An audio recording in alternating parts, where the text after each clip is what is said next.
Hello there, a very good morning and welcome to another edition of the Talk of the Town. Joining us this morning is political historian and analyst, Professor Rajiva Vijay-Singha. A very good morning, Professor, and welcome to the show. Morning.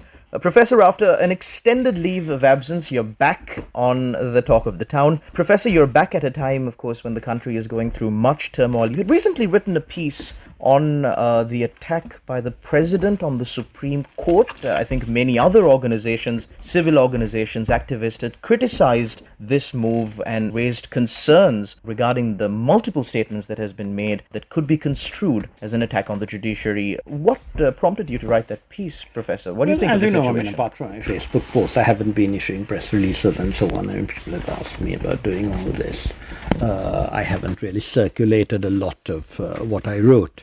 But I was really moved to do this by, A, the concerted attacks on the Supreme Court in different ways that the Wickremesinghe government has engaged in over the last few months, B, the blatant hypocrisy, and C, the threats.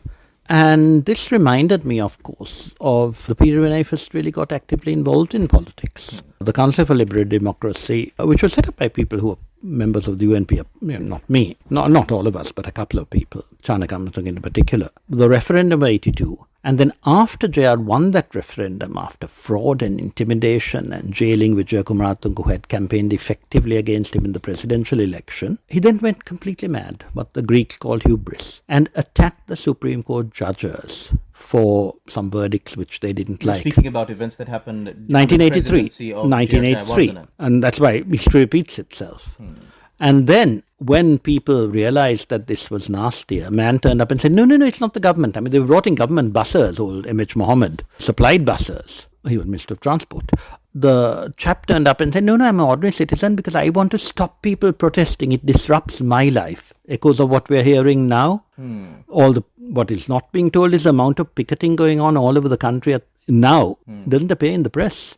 But people are picketing peacefully, and the police are non-stop having to, guard against the people who are protesting, because Ranil sends them out in force now, ready to shoot with rubber bullets or otherwise.